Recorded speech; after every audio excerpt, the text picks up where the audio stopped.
and welcome back to the most amazing channel on the internet. I'm your host Rebecca Felgate, and oh look, we are in Area 51 again. As September the 20th, 2019 approaches, we really are thinking about seeing them aliens, like for reals this time. But before we do, we are talking about the top 10 scary Area 51 myths, or at least we think they're myths. I'm guessing we'll see when the much anticipated storming happens. Before we get into this video, why don't you guys let me know if you're going to be one of the people seeing them aliens next month, and also let me know what you really think is in Area 51. While you're down there leaving me a comment, please do leave a thumbs up on this video and share it with a friend, and subscribe if you haven't already. I'm Rebecca, I think we'll get along. Also, if you want to check out the links in our description box to our sources and our most amazing Instagrams, I thoroughly recommend it. Stick around to the end because I'm going to be replying to comments. Alright, coming in at number 10, we have the AURORA project. This is some black ops spy plane business. Back in 1989, people began believing that Area 51 was home to a super fast, cutting-edge spy plane that could travel 3 times the speed of Concorde. The plane was rumored to be called AURORA and is said to still exist today. The so-called Black Project was said to have been in development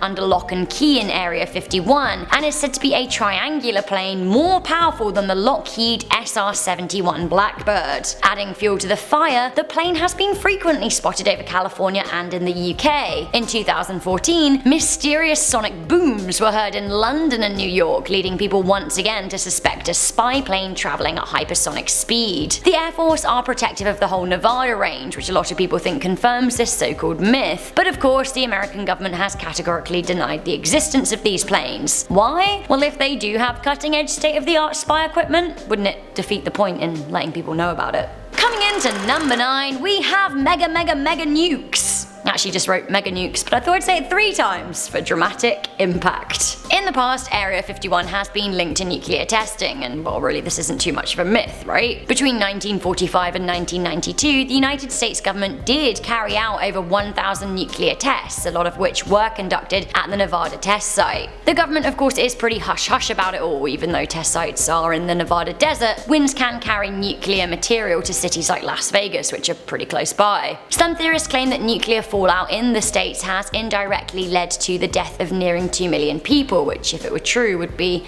you know, pretty shocking. Officially, testing stopped in 1992, but some people think that Area 51 is being used to house secret underground tests a la North Korea style. Coming into number 8, we have FREEZRAYS and HEATRAYS. A little meme to whet your appetite here, when your boy gets shot by a heat ray during the Area 51 raid and you're trying to keep him from melting.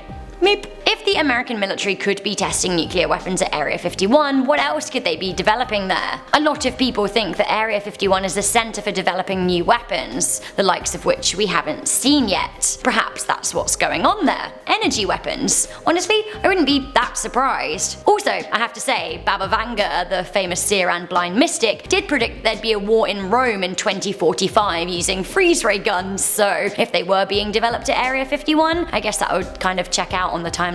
Freeze ray guns though, seriously. Coming into number 7, we have aliens. Of course. This is the most popular theory, and right now, we think it's a myth because we've got no discernible proof that Area 51 does contain aliens, but there is a lot of speculation. In 1947, a mysterious crash shook the town of Roswell in New Mexico, and indeed it became infamous from then on out. Eyewitnesses claimed that they saw a silvery disc-shaped UFO ahead of the crash, and others even reported seeing grey aliens at the crash site. Many suspected a cover-up, and it was widely believed that the alien bodies and crash wreckage were taken to Area 51 for examination. Physicist Bob Lazar claimed to have worked at Area 51 in the 1950s, and he confirmed that there were indeed grey aliens being kept there, and that it was his job to attempt to reverse engineer alien technology. Advanced photographic and film evidence of alien autopsies was leaked in 1995, with Ray Santilli claiming that it came from the US military. American journalist Annie Jacobson has conducted extensive research on Area 51, and she even wrote a book about it. She also claims to have interviewed a source who seemed extremely and exceptionally scared, and also exceptionally credible. Right now, aliens at Area 51 is an assumed myth, but like, is it? After the storm, will this myth be rebunked? That's a word, right?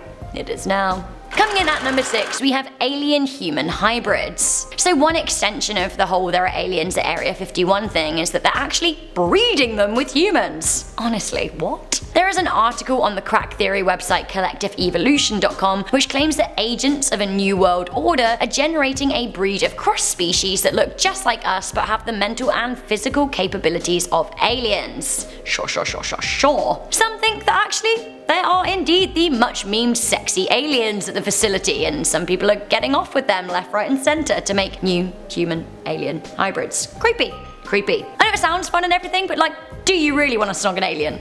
Others think that the government is harvesting alien organs, and honestly, I'm not sure what's scarier.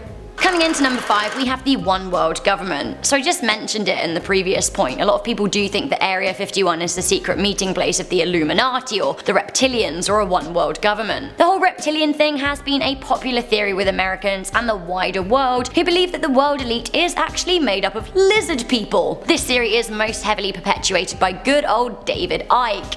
He, in my opinion, is excellent value. Icke says thousands of years ago the reptilian beings from the constellations Orion, Sirius and Draco intervened on planet Earth and began interbreeding with humans, not physically, however, but rather through manipulation of the human coding or DNA. Icke basically states that it is no coincidence that humans have fundamental reptilian genetics within their brain.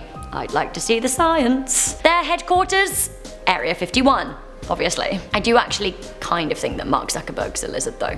So, coming in at number 4, we have time machines. Other myths surrounding Area 51 claim that the test facility holds the secret to time. Literally. Of course, with top secret bases like Area 51, people have assigned all kinds of whimsical projects to it. Throughout history, there have been suggestions that time travel could be real. The cell phone lady in the Charlie Chaplin movie, the Swiss watch found in a 400-year unopened tomb, the people who come forward to the media claiming to be time travelers like John Titor. Are they all hoaxes? Or could they?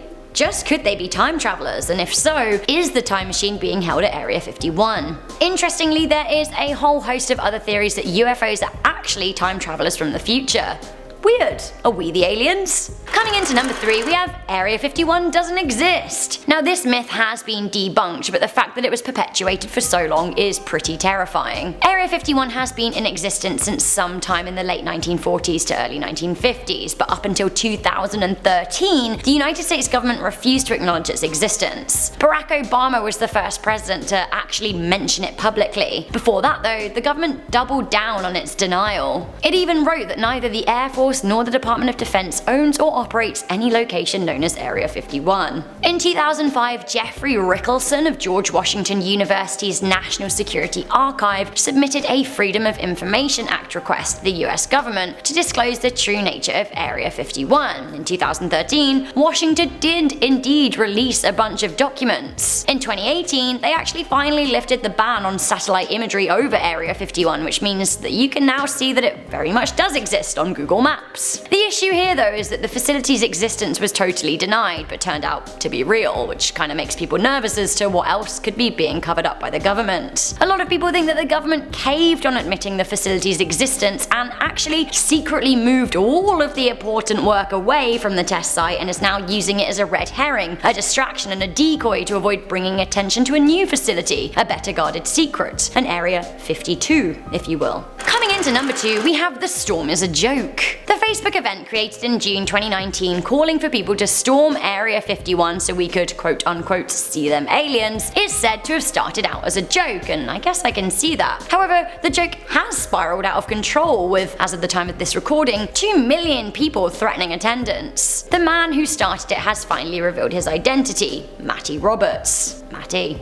What a lad. Matty claimed that the post was a joke, but like, what if it wasn't? It does kind of make a fair point. The government keeps what it feels like we don't need to know secret, but the sheer virality of this post goes to show that actually people do seem to want answers, and we're realizing that in numbers, maybe we can get them. The government rules by the principle that knowledge is power, but only a select few people have knowledge, and are we waking up to the fact that there are 320 million Americans out there? What if they suddenly were all convinced to stand up and ask for answers? The government would be pretty afraid, right? So what if the event wasn't a joke? What if it was actually the first spark of the resistance and rebellion? Finally, coming into number 1, we have a 10,000 year history. We mentioned Bob Lazar earlier. He's the guy who said that he worked for Area 51 as a physicist. Well, the scariest part about his claims regarding Area 51 is not that the facility is housing aliens or that the government is trying to recreate alien tech, but that actually Area 51 is home to an extensive database of alien history that links extraterrestrials to humans over thousands of years, and the government know all about it. Lazar claims that aliens have been involved in human affairs for over 10,000 years. Perhaps all of the theories about aliens building Stonehenge or the pyramids of Giza are actually true. What if aliens have been involved in the formation of society like a number of people we previously labeled as crazy suspected? Wouldn't that be like actually mind-meltingly terrifying? Yeah, it would. Okay, so that was the top 10 scary Area 51 myths, but I have to ask once again, how many of these are actually myths, and will we get any answers if people do decide to storm Area 51, or are a lot of people gonna die? Let me know your thoughts. Before I go, I'm gonna read some comments from the top 10 scary Swedish myths. Not all about Area 51 today. Sweden's got a lot going on. Flamsterette said, Swedish myths, yay! Rebecca looks like sunshine in yellow. I do like wearing yellow, I think it's because it's a sunny colour. I like orange too. I'm just gonna stand here listing all the colours I like. I like them all. Nemega Onyx said, dear God, this was absolute pure delight, hearing you trying to pronounce our Swedishness. Strålander. Sakana Kasai said, I have been in Sweden and it is beautiful. My favourite places were seeing lakes and walking through forests. That would be my favourite part of going to Sweden too. I haven't been yet, but it is so high on my list. So if anyone's watching from like the Sweden Tourism Board, hit me up. I'll come. I'll maybe even do a feature video of urban legends and myths for you. See? Business pitching at the end of videos. That's what we need. Alright guys, thank you for watching this video. Don't forget to let me know all of your thoughts and comments on Area 51 and beyond. Stick around because we've got a whole playlist of amazing videos. Once again, do like this video, share with a friend. Let's see them aliens. I'm your host Rebecca Felgate. I'll see you soon. Bye.